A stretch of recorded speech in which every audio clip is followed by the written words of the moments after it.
Hold on to your butts. Da-da-da. Boop. Welcome to episode 67 of the Civil War Breakfast Club. Tonight I am joined by my co-host, Civil War nerd extraordinaire, and IPA sommelier, Darren Weeks, also known as Darren from the internet. I am his crazy Canadian co-host and former Labatt Blue beer drinker, Mary. IPA what? Sommelier. Smelly what? What'd you call me? I called you a sommelier. Do you know what a sommelier is? Apparently not. It's something covered with peanut butter, right? Yeah, it is. No, Okay. totally. You ever heard of a wine sommelier? I'm probably mispronouncing it completely. How you doing, Mary? What's going on? How's your night? I basically said you were an IPA. Every time Mary butchers the intro, an angel gets its wings. It does. So how are you? What's going on? I'm good. Or a kitten dies. I'm not sure which. Okay. Well, all right. Well, that intro was very smelly, as they say. So how goes the night? What's going on with you? How's your mood? It's pretty good. How's yours? Oh, it's great. Everybody knows you can't, you put the O in moody. So, I guess I always got to ask that Bucker. question, right? Okay. Well, here goes the E. So outstanding. Outstanding. So We what's on managed to tap get a tonight, Mary? minute What? 18 in before we got the E. That's pretty good. That's an all-time record. So what is on tap tonight? What are we talking about? We are talking about Battle in Nashville. So we have done an episode about Franklin, which we did last year, and we recently did an episode about Battle of Spring Hill. We are wrapping up our discussion of the Franklin-Nashville campaign by talking about this final battle in it, and it's also really the beginning of the end for the Army of Tennessee. Yep, they all come unraveling out. But Yep. before we get started, we have a tradition here at the old Breakfast Club, Mayor, We do. and it's called "What's Mary Drinking?" So what's on tap tonight? Mary is drinking Gorgeous Giant Gets His Way, which is a session IPA by Refined Fool Brewing Company, which is a brewing company in Sarnia, Ontario. And I am drinking it out of my George, the Rock of Chickamauga, Thomas mug. And how about Okay. you? Well, How about you, Darren from the internet? Thank you so much. I appreciate it. Hi, I'm Darren from the internet. Anyway, I thought it so was I am Darren from the Darren. Okay, I am drinking. It's called Mason's Hipster Apocalypse Double IPA. Very nice. And I'm drinking that because that's what they had at the old liquor store. And I'm drinking from my William T. Sherman Die Mad mug, just because sometimes you just want to die mad. That's about pretty much what it is, I guess, right? I don't know. It's the first mug. I didn't put a lot of thought into this one, Mary. It was there. I emptied the dishwasher, and that's the one I grabbed. So judge me as you will. So that's what I got. All right.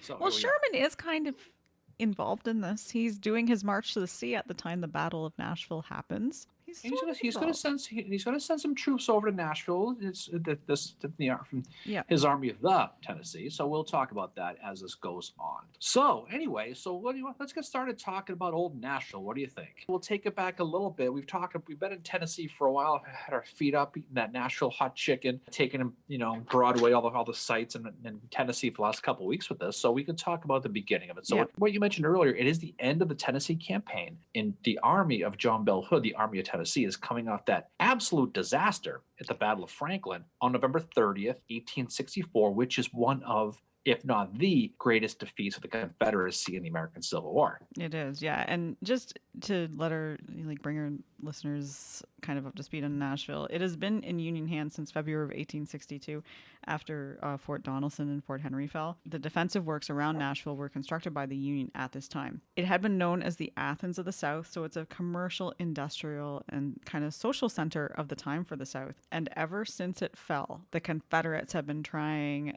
very, very hard to get it back for obvious reasons. Nashville is one of the most heavily fortified cities in North America. And by 1864, at the time of the battle, the defensive works are 7 miles long, and they are in a semicircle around the south and west sides of the city. And there's a few forts there, including Fort Negley. After the Union troops arrive there on December the 1st, so after Battle of Franklin, they're going to extend the line to the west. And the Cumberland River, which is there, forms a natural defensive barrier on the north and east side of the city, and it is well defended. And as I said, the Confederacy, they keep trying to take the city throughout the Civil War. That's what Stones River is about too, right? They're trying to get down that Nashville road. And Stones River, when we recorded that episode last year, we said how the tide of the war could have turned had they managed to get down that Nashville road and retake Nashville. It is a very important city for them to hold on to. It is a lot. There's a railroad tracks, there's supplies.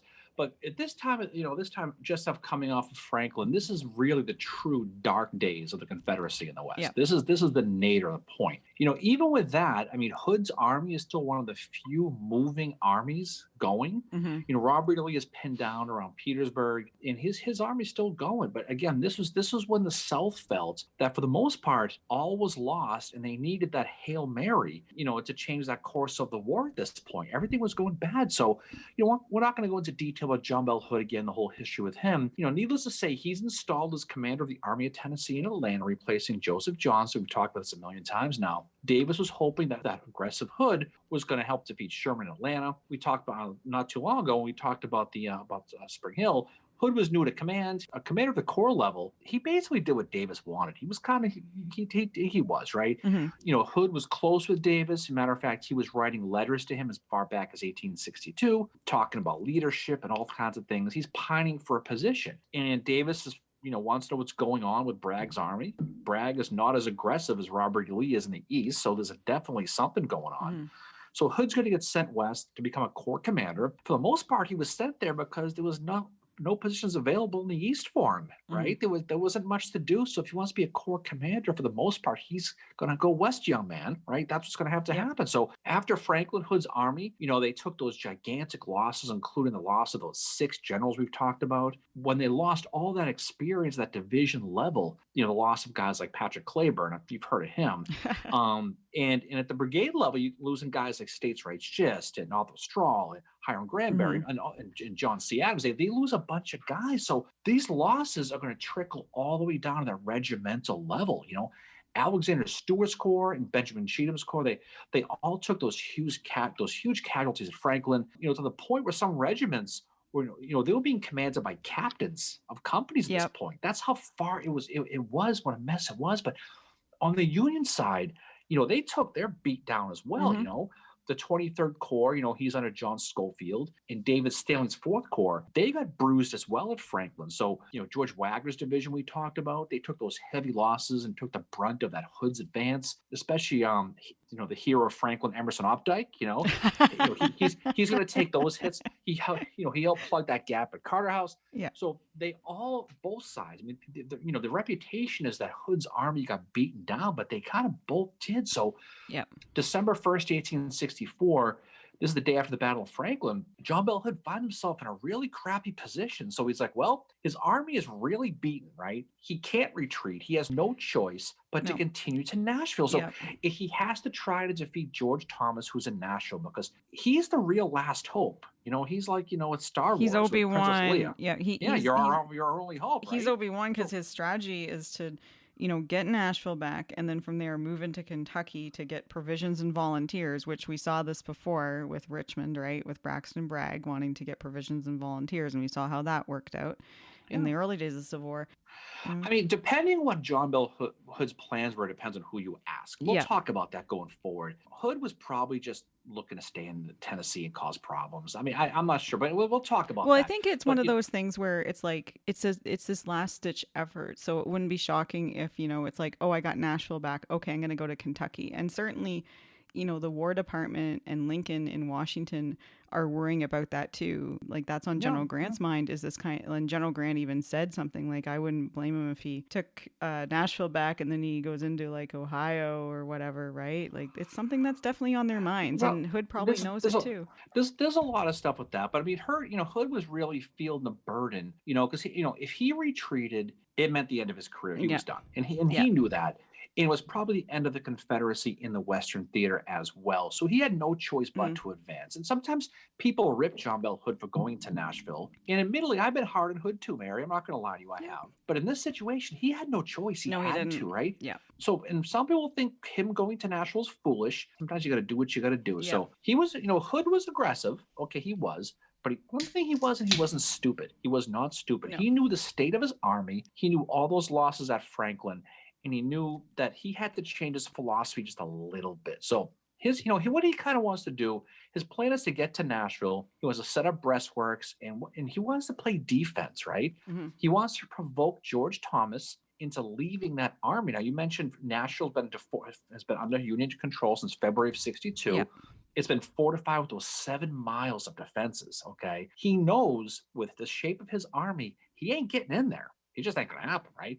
He knows what he has to do is he needs to draw Thomas out of that defenses into an open field, fight him, and then try to counterattack and hopefully finish him off. Now, his plan, I mean, it was a 1 in a million. It just was. But the problem with Hood, though, is he's banking on Thomas, who is I'm not going to sit there and say he's aggressive because he ain't. Right. No. He just isn't. He's right? methodical. I would label him as methodical. Some would lay him as, like Grant labeled him as slow. I would say he's methodical and likes to think things through. I think he tends to think things a little too much. And I think the problem with him was if you had a really aggressive guy, if you had, I'm not sure who you'd even have in there, but if you had someone like a Union version of Hood in there, yes, okay, it would make sense. So like if you had Hancock in there. Okay, if you have Hancock in there, okay. No, that's a good thing. But he's banking on Thomas to make that really aggressive, over-aggressive mistake to leave those fortifications of that city, and this wasn't going to happen. So Thomas, the thing about him, he was experienced, and he wouldn't make such a mistake with that. But he also, even if he was aggressive, his experience isn't going to do that. Now, we've talked about George Thomas a million times on this podcast. He's that Virginian who pissed off his family because he stayed loyal to the Union and instead of fighting the Confederacy. But he's just not an aggressive guy. And, deliberate, I think was a phrase you used, is really a good one. Yeah. He's accused of having the ultimate slows by the guys in Washington. At this point, they'd seen slow, right? Oh, yeah. Well, that's what Lincoln was worried about. He was thinking, shit, we got another McClellan on our hands here. And, like Thomas is there in Nashville receiving telegrams from Grant and Lincoln urging him to strike Hood's forces. And Thomas is like, nope. And he delays for up to 2 weeks. And he lists the reasons as being, again, we go back to the weather. There's freezing temperatures. There's an ice storm that lasts for a few days. He's got limited cavalry support because Wilson at the time is not well, like the horses are tired and fatigued. Again, it sounds a lot like McClellan. But like you need that good cavalry support because you have to protect your flanks with your cavalry. And Grant and Lincoln are not happy about this. And we're going to get to that later in the episode. Yeah, I mean, cavalry, we'll talk about that. But I mean, really, I'm going to defend Thomas here. I like Thomas. Thomas is good, Thomas is burly awesome looking guy, right? So, the first, there's really, his army's kind of all over the place as well. First, he's got Schofield, right? Who is arriving from Franklin, and he's pretty beaten up as well. They're going to limp into Nashville for the most part, right? Second, he's waiting for the arrival of A.J. Smith. Now, there's a detachment that's going to come from Sherman, the Army of the Tennessee. They're on their way. They're coming, okay? Yeah.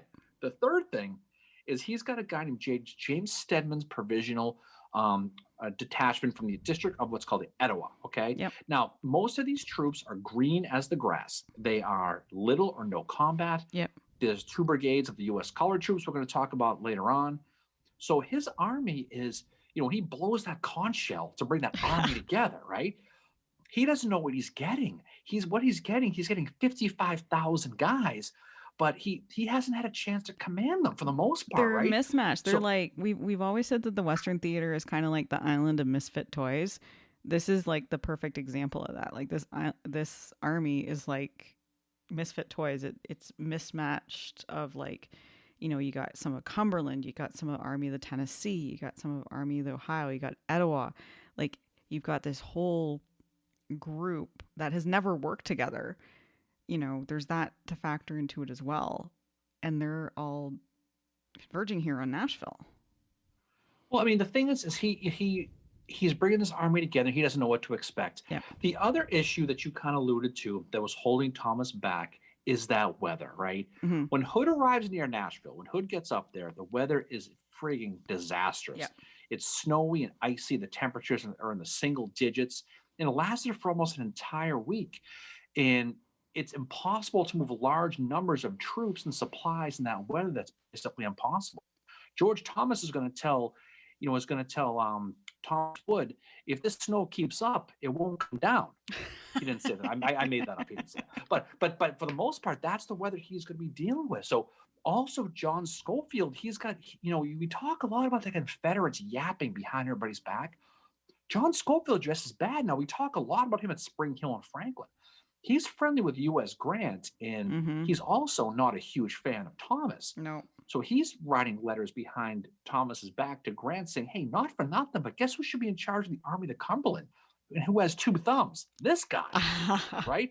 So he's doing that as well. So going back to the Confederacy, Hood is in a tough spot here, right? Mm-hmm. He, for a million reasons we've already talked about, but also besides that, he's in a tough spot logistically. So he is in between two Union armies at this point. Yep.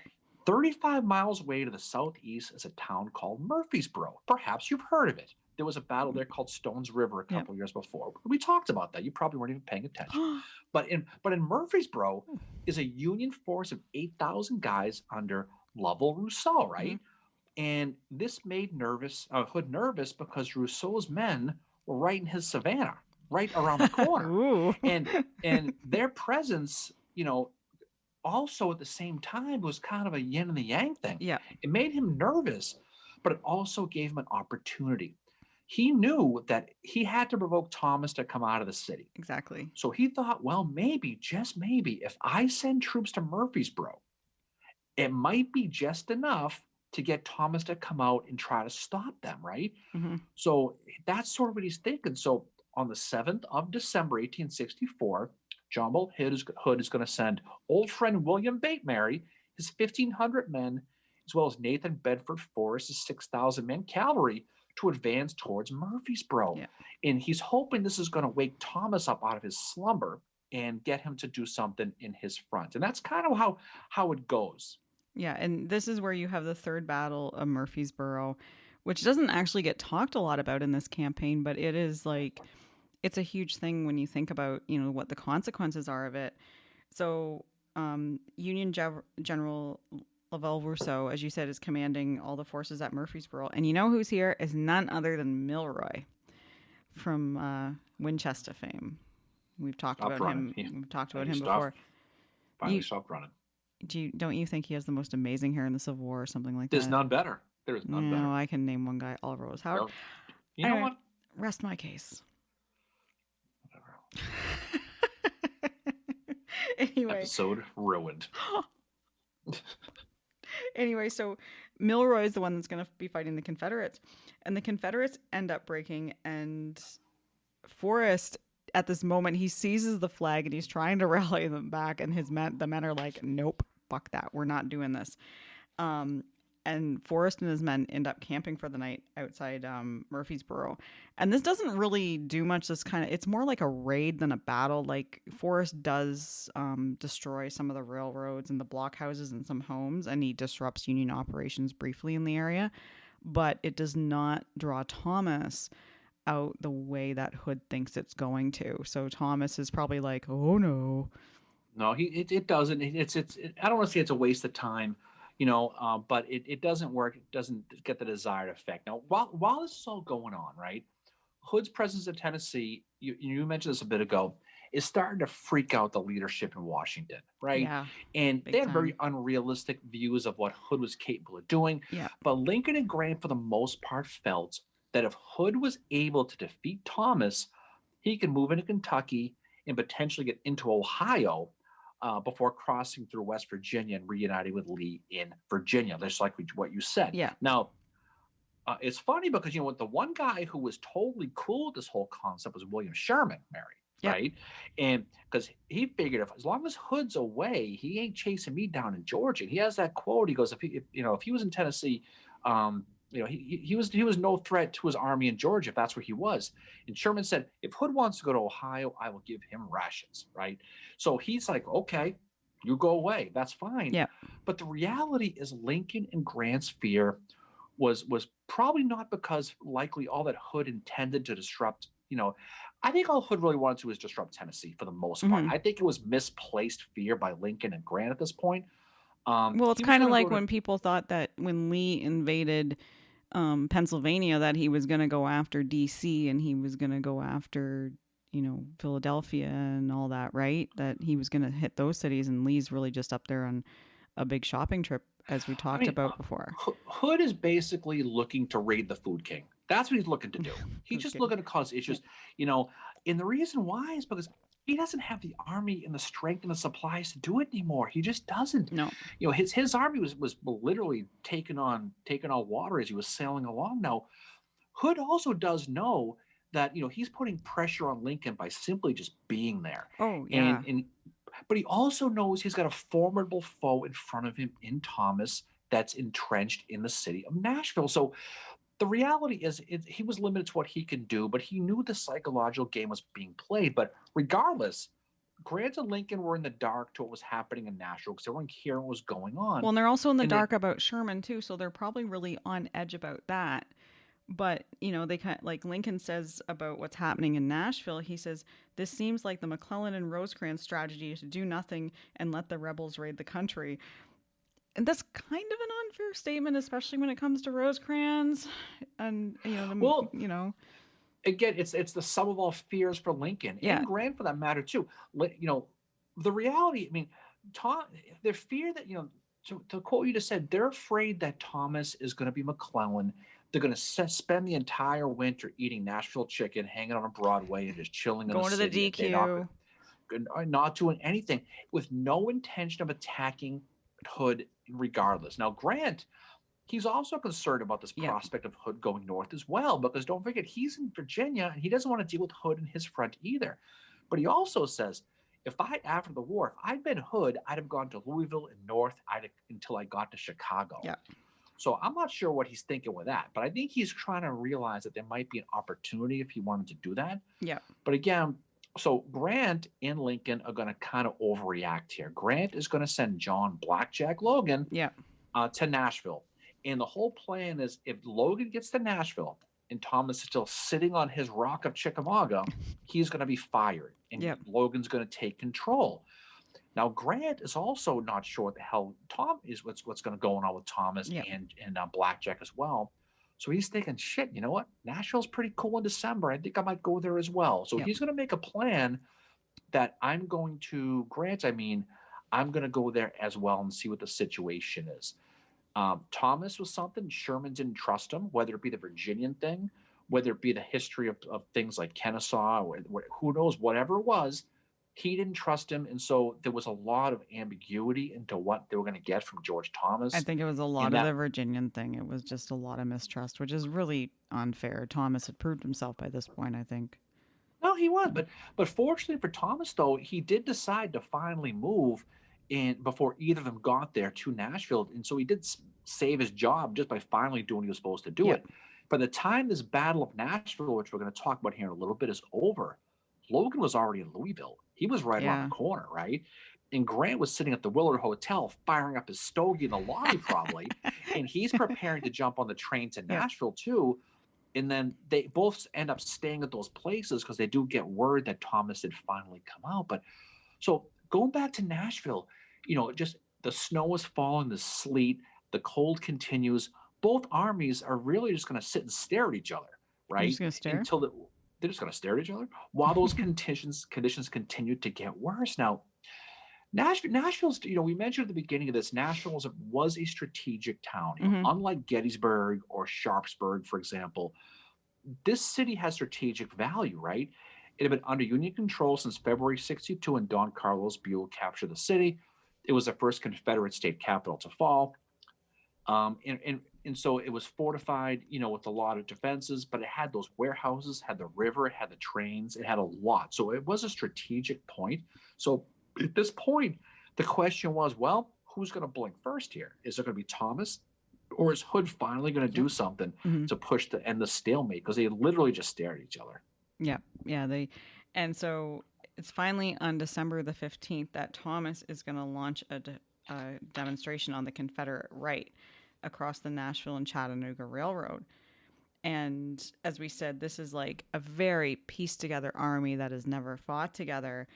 And this is meant to distract Hood and possibly have him send men over that way, because the main assault is going to be on a cluster of Confederate redoubts on the Confederate left. Right, but just remember, before we get there, we got to talk about the boats, though. Oh, yes, we do. Okay. The Navy is involved in this. So, we're going to talk about that. Everyone forgets the Navy. It's funny. It's like the Navy is the redheaded stepchild. They are. So, so it's really, when Hood is looking to attack Nashville, his real focus first is the railroads. That's what his primary goal is. He wants to play defense, like we said, but attacking the railroads is what he wants to do along that river. So what he's going to do is going to set up 2 batteries on the Cumberland River to fire at Union steamers on the river. Now, December 2nd, Hood's batteries are going to capture a pair of Union supply ships that carried horses and mules for the most part, as well as other supplies that Thomas needed. So the beginning of the Battle of Nashville really involved the Navy, which we said before, no one ever really thinks No. about. December 3rd, the Navy responds finally under the command of a guy named Leroy Jenkins Fitch. Just Leroy Fitch, but throw it in there. And he's going to use 4 ships to recapture those 2 lost supply ships that carried the mules and the horses. Fitch is going to use our old friend, the Carondelet. Remember that from back in the day, right? Yep. As well as the Fairplay. And they're going to be joined, well, since it's from the holidays, they're going to be joined by a boat called the Moose and the Reindeer. So they're going to make sure they get involved too. So it is Christmas time. Oh, the Moose, how Canadian. And the Reindeer. So anyway, December 4th, right around midnight, the Carondelet is going to open fire on those 2 rebel batteries that are on both sides of the river, as well as some dismounted cavalry, right? So about 3 o'clock in the morning, right around call me maybe time, they had recaptured those 2 Union supply ships those Confederates had. Yeah. Now the Confederates were literally unloading the supplies at this time. The horse and the mules had already been unloaded and were long gone at this point, now belonged to the Confederacy. But more importantly, those Union ships did take out those rebel batteries. So Thomas began to realize that, he now is the time to attack. He has his opportunity now. So he formulates that game plan. So, you had mentioned a second ago, his plan was to feign a diversionary attack on that Confederate right who was entrenched, hoping was going to draw troops from the rebel left, which was his primary intentional goal. His real attack was on the Confederate left, but just like so many of these battles we see, you want to feign one side, rope a dope, and hit him with the other. So on that Union left, the side that would create that diversion was placed troops of James Stedman's Department of the Etowah. Now, these troops we mentioned before were as green as Mary's face on a Saturday morning. Okay, they were that green. And they were also had never seen battle before, literally and figuratively. They hadn't. Now, also under Stedman's control would be those 2 brigades of those U.S. colored troops, the USCT we're going to talk about. Now, the primary attack we mentioned was on the Confederate left, would be led by John Schofield's 23rd Corps, and they would basically try to drive in Hood's left flank. So first thing Thomas is going to do, this is heading into the battle. He's going to send his cavalry and James Wilson, you mentioned him, to deal with that rebel cavalry on that rebel left-hand side and drive them away, who was under command of James Chalmers. Why? Because Forrest didn't get back from Murfreesboro. No. And that's a big deal with this, is he's doing the old Jeb Stuart thing. Who the hell knows what he's doing, but he's gone. Where in the world is Nathan Bedford Forrest? So Forrest is running around. Maybe he's posing for his gold statue in Nashville. We don't know where he is, but he's not there at the time of the battle. Statue that is. Oh my God. So Stedman, he's a Pennsylvanian, born in 1817, had the unfortunate experience of moving to Ohio in 1835, ended up fighting with Sam Houston in the Texas War of Independence. He's going to end up getting involved in politics and was twice elected to the Ohio General Assembly before ended up heading to California for the 1849 gold rush. Guess what happens? He finds no bling. Nothing, right? Oh, he's not lucky like Uncle Blingy was? He's not going to. So he's going to return in 1850. 10 years later, he is part of the Ohio delegation to the Democratic National Convention, and Stedman is a huge supporter of Stephen A. Douglas. He's a Democrat. He's a capital D Democrat, Stedman, okay? Now, when the Civil War breaks out, Stedman's going to join that Union cause and become the colonel of the 14th Ohio, where he's, for the most part, he's going to fight in the West. He's going to be at the Battle of Philippi in West Virginia. His 14 is going to fight at Mill Springs with Thomas, okay? He'll fight at the Siege of Corinth. He's also going to be end up being a brigadier general finally in that Army of the Ohio. Now, if you remember, he's the one who helped General Rousseau at Perryville, Mary, by reinforcing his troops. And he got those major props by Don Carlos Buell. And as I mentioned before, he is a Democrat. And the irony of commanding black troops is not missed on him, by the way. No. He says, and I quote Mary, "I wonder what my Democratic friends would think of me if they knew I was fighting with N-word troops." That's the exact quote he said, okay? Wow. So he was no abolitionist, okay? Now, the primary first day of the Battle of Nashville starts on December 15th. Yep. The night before, December 14th, around 9 p.m., okay, The colonel of the 1st Colored Brigade, a guy named Colonel Thomas Jefferson Morgan, Mary, comes to Stedman's headquarters, and just like Robert Gould Shaw, okay, in glory, he requests his 1st Colored Brigade to lead the attack. Yep. Just like in the movie. Wow. Exactly the same deal, okay? Now, Morgan gets the okay from Stedman, and he's going to scout the road positions. He said the distant campfires look like fireflies. That was a quote he said, right? And what he didn't see, though, was the 4 batteries and the cannon that were on the spur where he was going to advance to. And that's going to come back and haunt him later. So on December 15th at 4 o'clock in the morning, these soldiers of the USCT were each issued 100 rounds and 2 days rations, okay? And the ground was foggy. It was early in the morning, so they didn't really get started until 8 o'clock in the morning. This 1st USCT Brigade under Morgan, he's got 3 regiments, okay? He's got the 14th under Henry Corbin, which is going to be in the lead, the 17th under William Shafter, and the 44th commanded by Major Lewis Joy, okay? So he's got 3 regiments he's going to lead with. Now, remember, this attack is a diversion. Yep. This isn't the real attack, okay? They're going to be supported by a traditional brigade under a guy named Charles Grosvenor, okay, who commanded the 3rd Brigade under Charles Cruft, his provisional division, guys from Ohio and Indiana for the most part. Now, it's important to remember again, this is a diversionary attack. This is the appetizer. This is not the meat and potatoes of this battle, okay? But someone apparently didn't tell Stedman's guys this, okay? So they didn't really care. They wanted to go in, right? The 14th USCT is going to begin that march through an orchard and immediately is going to come under fire from artillery and infantry. They're going to get hit pretty hard. Once that 14th was engaged, that 17th is going to move in. And as soon as they cross that railroad line with the Nashville and Chattanooga Railroad, they're going to come under heavy, heavy fire. A Georgia soldier who saw this whole thing said, "We had the Negroes in a trap. In complete demoralization followed. Many jumped into the railroad cut and were killed or captured." Now, what's interesting about this, I mentioned before, Charles Grosvenor, he's supposed to support them, right? Yep. He disappears faster than that last IPA in your fridge. He's gone, okay? So according to William Shafter, or that commander of the 17th we talked about, he says of Grosvenor's men, they behaved in the most cowardly and disgraceful manner. They gone. That's where they went. Yeah. So at this point, the Federals are all going to fall back to that Murfreesboro Pike. Yeah. So they fall back there. And then, sorry, let me get back here to my notes. Sorry, I'm trying to find my place here. Well, let me say real quick about Thomas Morgan real quick while you're ruminating, okay? Yeah. Thomas Morgan is a colonel of the 1st USCT, okay? There's 2 brigades. There's the 1st and there's the 2nd.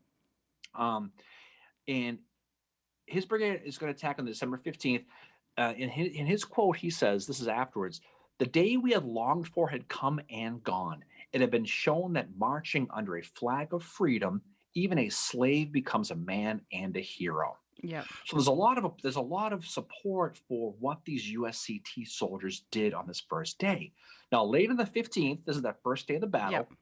Hood is going to pull his army back after Schofield's main attack is going to drive those rebels back. Now, although Hood's army got its nose slapped around and got bloodied a little bit, they do get to live to fight another day because darkness falls, and that's what happens a lot of times. So when they fall back, their lines are more compact, right? So when the 15th started, they were spread out more, they were thin. Yeah. When the day ends, they had fallen back and they were tighter, right? So Hood thinks he's got Thomas right where he wants him at this point. Now he's got Thomas in the open. He's in a defensive position. He's tight. He's got tight lines, and he thinks he's got him. Now, this is where the Rebs screw this whole thing up, Mary, okay? They're going to build their defenses on the crest of this hill when they fall back instead of that military slope, right? The military slope is that right before the top of the hill. And if you're on the top, if you're on the very top, if you're on the crest of the hill, you're silhouetted to the sky. Exactly. You're a perfect target. So they had good ground, but they had a bad spot for fortification. Right? Now, Thomas, he is, as we go into that second day's battle, he's going to sit there and do the same exact game plan. Yeah. Same guys, same move. We're going to fake this side. We're going to fake to the right. We're going to go to the left. And that's what he's going to do. On the 16th, as you said, Thomas has the same battle plan, and he hopes to pin the Confederate right while smashing the left, right? And the Confederates, as you said, much stronger line, and it's anchored on the east on what is called Peach Orchard Hill.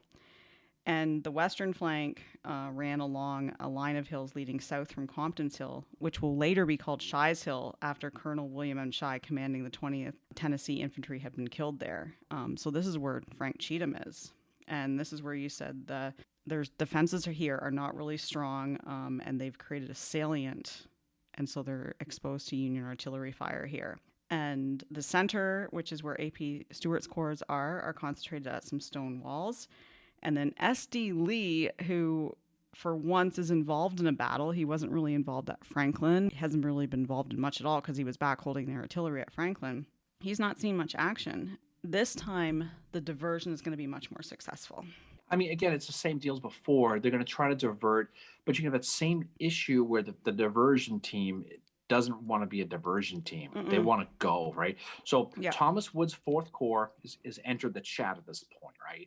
And they missed most of that first day's battle on the 15th. He'll move into position on that rebel right center of Thomas's line. Now, Wood is a Kentuckian, and he wants to be a hero at this point. He does. So while that prime attack is going to come on that rebel left, Wood decides to pull a Leroy Jenkins of his own and launch his own attack without orders on the rebel right is what he's going to do. Now, the Rebs on the right were perched on that high ground at that place at Overton Heights, at Peach Orchard you just talked about. Wood is going to tell James Stedman of his plan, and Stedman's all excited. They both got fired up, and they both basically turned into those two primary characters in the movie Step Brothers at this point. Do we just become best friends? They love the idea of attacking and being aggressive, right? So again, all the action on their side was supposed to be a diversion. So Stedman is going to use those USCT guys again. But this time, instead of that first, he's going to use that second because the first got busted up. They're going to, again, try to be supported by Charles Grosvenor, who's going to hopefully be with them this time.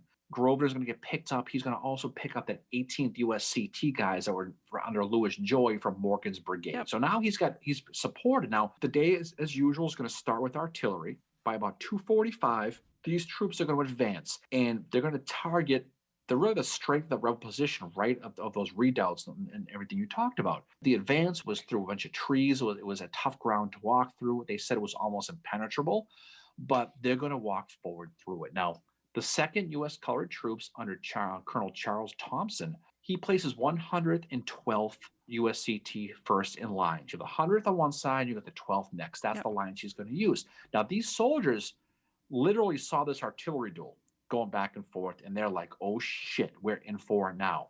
Many of these soldiers handed over their valuables to their officers, saying, we're not going to make it here, make sure this gets a so-and-so. So you can imagine that situation. Finally, the time has come for these soldiers to go in. So they're going to be sent forward, and they're going to advance on that strong rural position on Overton Heights, and they're going to immediately fall into heavy fire. So a rebel described that USCT advance. And I keep mentioning this because the soldiers talked a lot about these colored troops, right? According to this rebel, he says, they came in splendid order, banners flying, and that our artillery had its opportunity.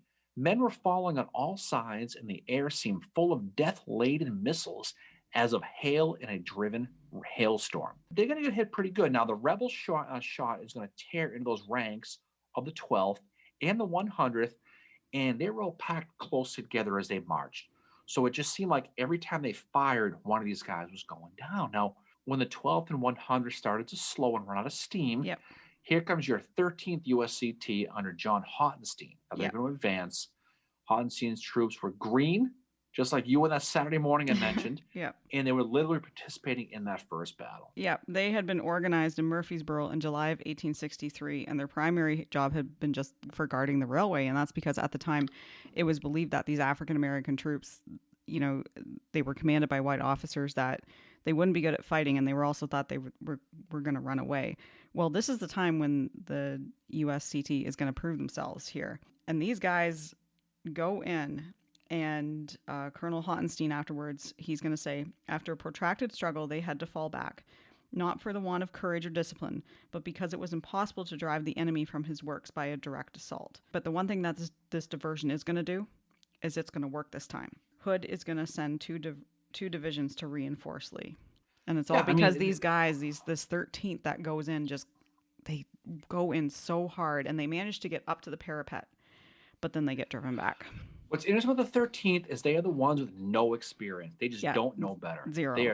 They are green, Yeah. but they fight like the Iron Brigade in this battle. Okay.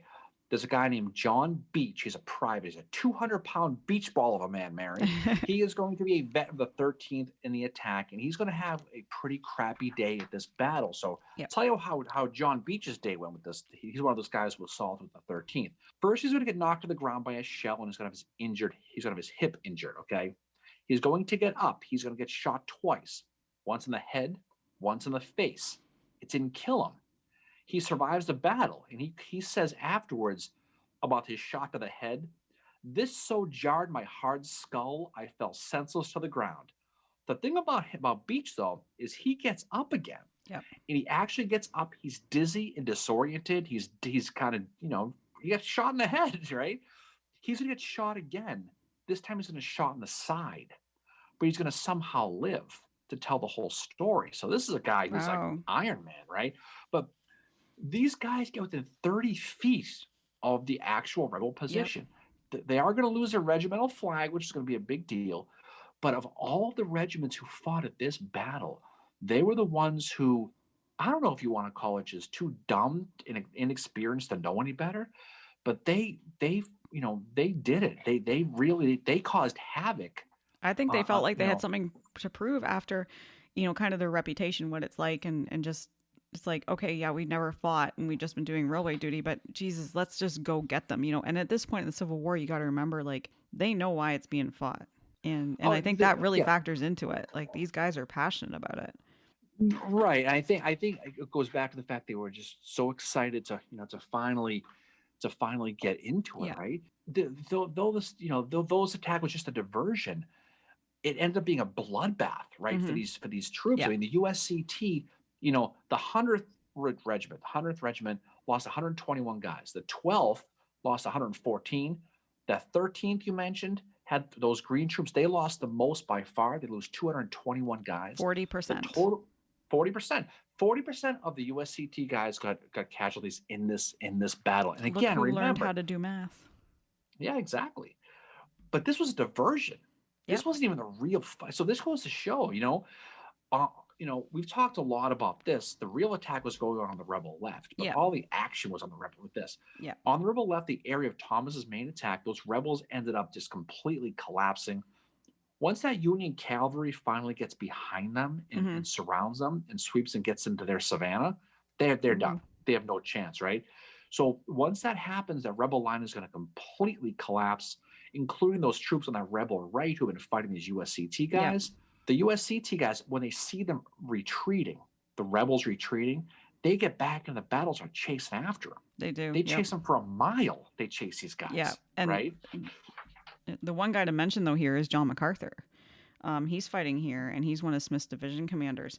And he's actually one of these ones over at Shies Hill that recognizes that as the sun is going down really quickly, that Hood is in a position to either strengthen the next day, which he'd done the day before, or retreat.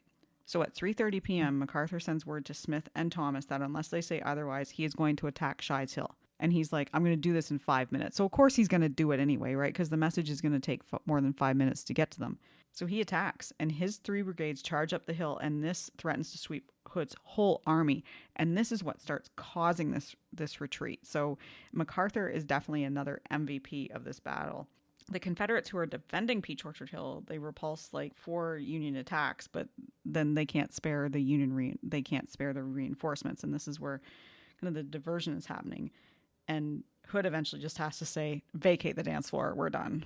It's true. I mean, exactly. Now, I just want to go back to those USCT guys real quick because this is an important. We haven't talked a lot about them. No. But they earned a lot of respect for a lot of guys. Charles Thompson, the commander of that 2nd USCT, that full brigade, he said after the Battle of Nashville, the issue is settled.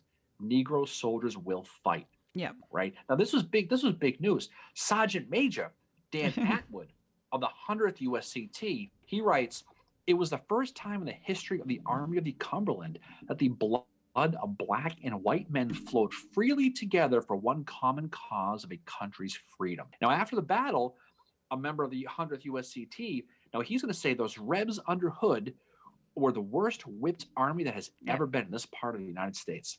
So now not only are they getting good at fighting, they're getting a little bravado too, right? So Yep. they're kind of growing into that army now. Now, after 2 days of Nashville, John Bell Hood's Army of Tennessee was completely routed, right? They were Absolutely. done. Yep. For all practical purposes, they ceased for the most part to be a useful army. They lost 10,000 at Nashville, 2,000 killed, 4,000 they lost who were captured. But the biggest issue they had was they had 2,000 plus who just walked away. They Yeah. deserted. They said, the hell with this. They said, this whole thing is over.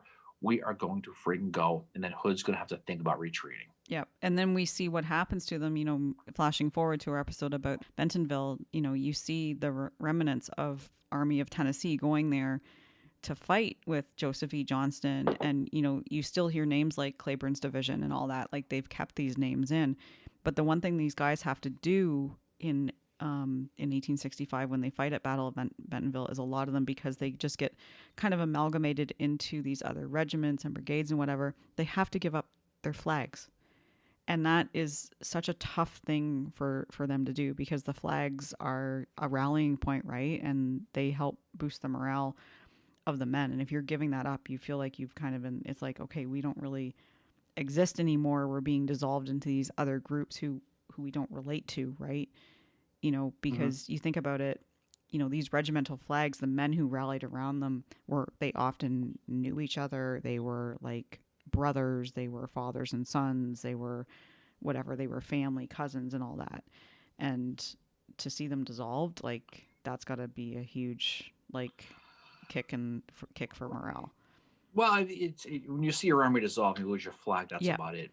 But for Hood, the hardest thing he's going to have to do at this point is he's going to have to retreat, because he has that now impossible task of trying to retreat back to Tupelo, Mississippi, in the dead of winter, with a completely shattered army and Thomas's army on his heels. Just like the retreat from Gettysburg, the retreat from Nashville is one is an amazing story to study. Yeah. Because I think it's something that a lot of people don't figure. So Hood at this point, he just wants to save what's left. I mean, his army, he knew the army was gone, but he's going to retreat on that same path he advanced on, right? Yeah.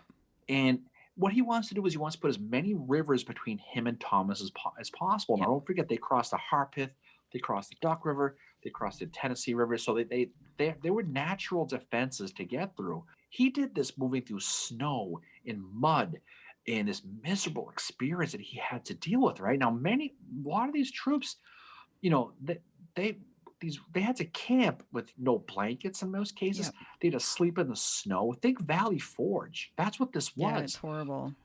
Many were barefoot and had to force to walk through the snow and had no hats to keep the weather off. Right. Some troops who really hated the experience. Some of the Rebs actually sang a song that was written about the retreat that was to the tune of Yellow Rose of Texas. You want to hear me sing, Mary? It probably sounds better than me. All right. It goes like this. My feet are torn and bloody. My heart is full of woe. I'm going back to Georgia to find my Uncle Joe. You could sing about your beer guard. You could sing of Bobby Lee. The gallant Hood of Texas played hell in Tennessee. That's the song they sang as they were marching back, right? So they just had this miserable, miserable experience. By the way, Simon would give me a thumbs up on that song, by the way. Probably would. He probably would not give me a thumbs up for Call Me Maybe. Exactly. Stanley Horn, we mentioned his book, The Decisive Battle of Nashville. He writes on the retreat, the Army of Tennessee stained the snow and mud with the blood from their bare feet. And this is telling you the experience of what that must have been like. You're walking your no shoes on in the snow to go get the newspaper and stumble home from the bar. I'm Canadian, of course I have. Okay, all right. Well, just picture that, right? Now, they are going to cross that Harpeth River just north of Franklin, and they're going to engage in some small skirmishes along the way, resulting in those battles of places like Holly Tree Gap, Harlandale Farm, in that West Harpeth River, and it's going to lead to that last stands in Tennessee at that Sugar Creek in December 26th. So they're going to be going and getting hit as they go, right? Yeah. During the retreat, guess who comes back, Mary? Nathan Bedford Forrest shows up again. Yeah. Where the hell you been, man? He's back. And he's going to cover that rear guard. Now, what he'll do is he's going to actually have wagons, and he's going to put rebel troops in his wagons, and they're going to be cruising around And then when they get off to fight, they're all going to get off. They're going to fight, and they're going to get back in the wagons and keep going. That's how they're going to do it, right? Now, Hood's retreat from Nashville does not get the attention that Lee's did from Gettysburg, to be honest. And really, the best comparison is probably Lee's escape to Appomattox, really. Yeah. They had no supplies. The army was gone. It was completely over. And that's kind of how, that's kind of how it was. Now, Thomas's pursuit, Meade gets a lot of crap for not chasing down Lee, right? Yeah. Thomas's pursuit was kind of lukewarm at best anyway. He was about as aggressive in this retreat as he was overall in life, which was not much, right? It's mainly the cavalry that is going to pursue after Hood. And it's going to be all rear guard, and that's where Nathan Bedford Forrest is going to be instrumental. Now, Hood is going to finally make it to Tupelo, Mississippi, 200 miles away from Nashville. He's going to get there just after New Year's Day in 1865. No word if they stopped at Elvis's birthplace. We don't know. There's no report of that, right?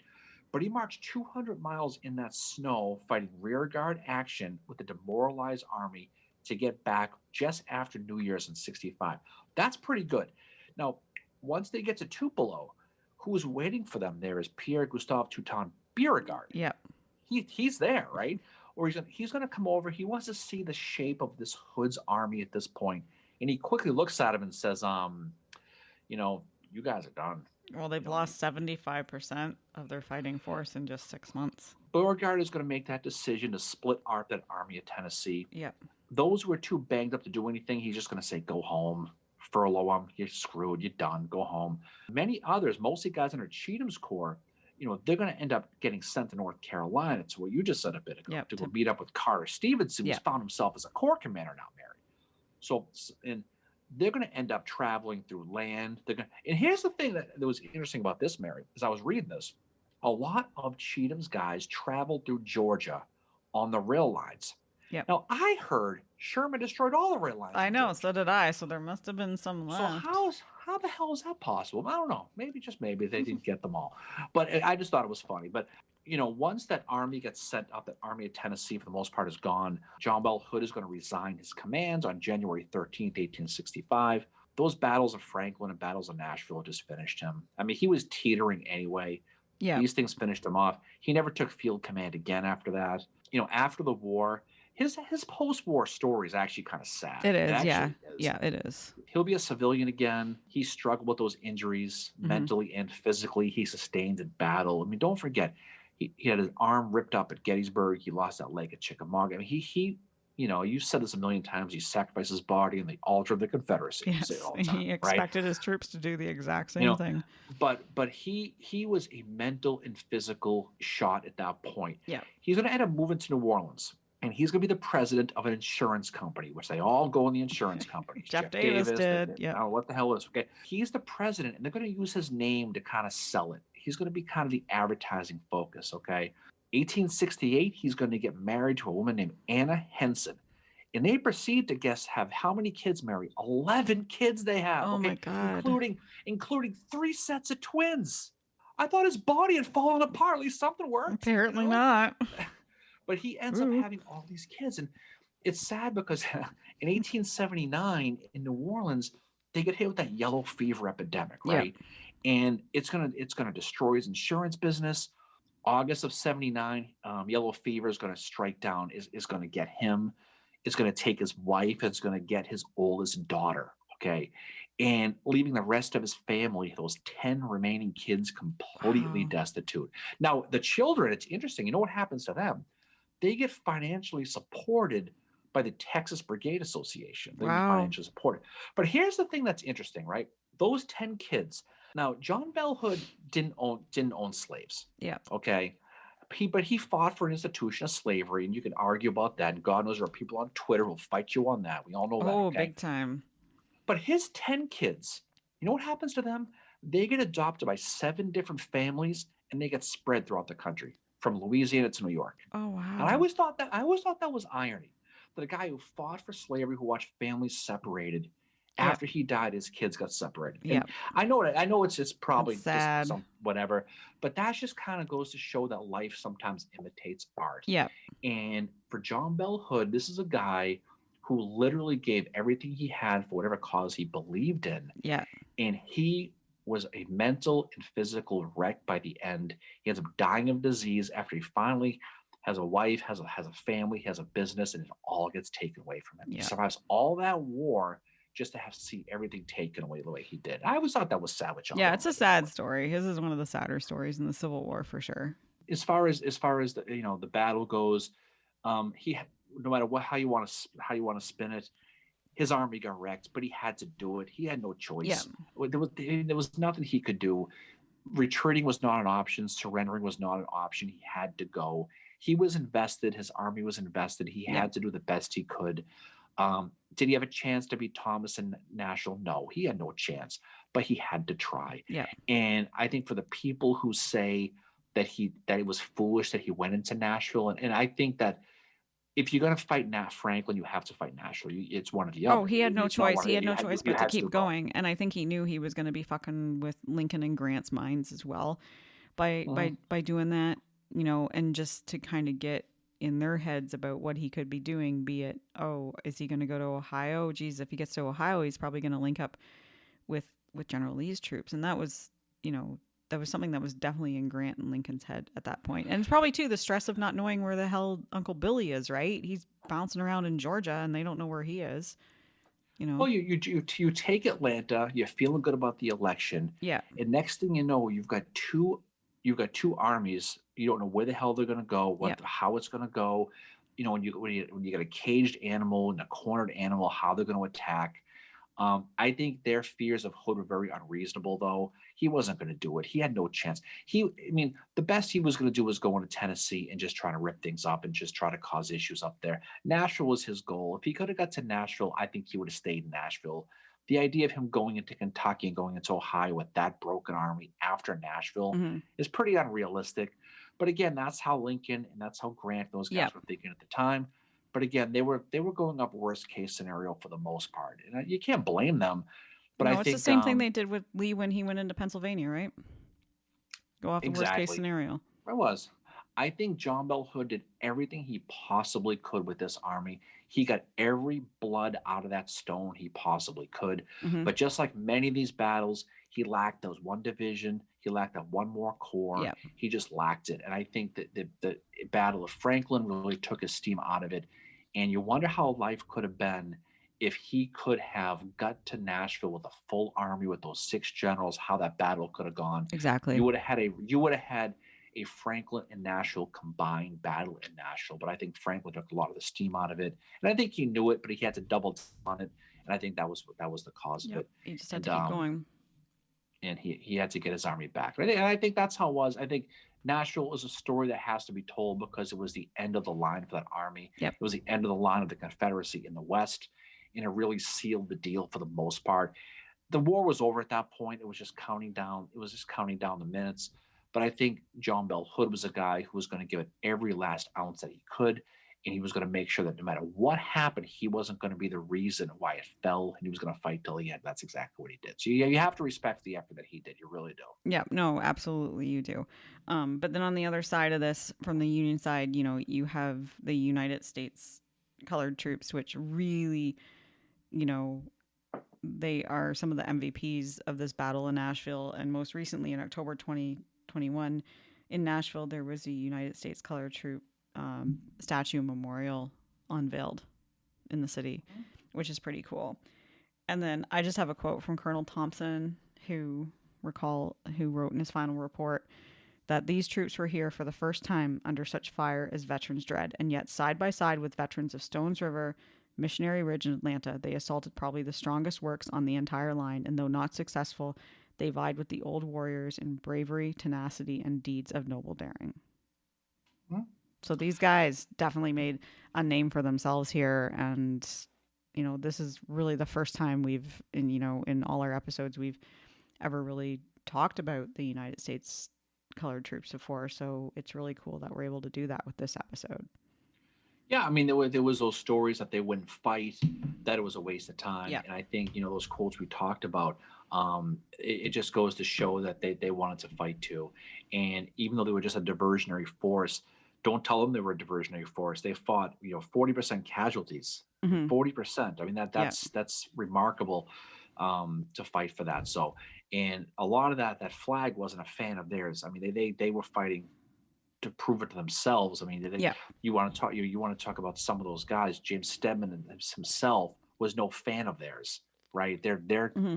their commander, and I think at the end of the day, he probably got some respect for those guys as well. So, I think Nashville's a fun talk. Yep. It's going to be it's sad to leave Tennessee, family. Mary, we've been in Tennessee for a while, so it's Yeah. time for us to jump on the old Acela and head back to the north and leave Tennessee after these last couple of weeks and It is. call this the end of the day.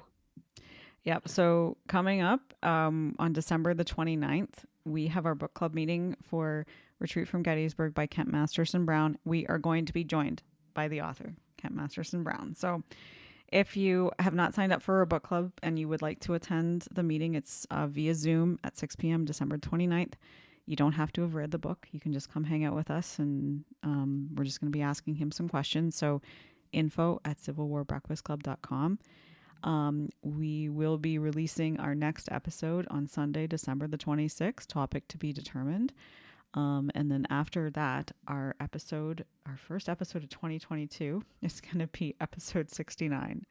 And it is tentatively titled Sex in the Civil War. Wow.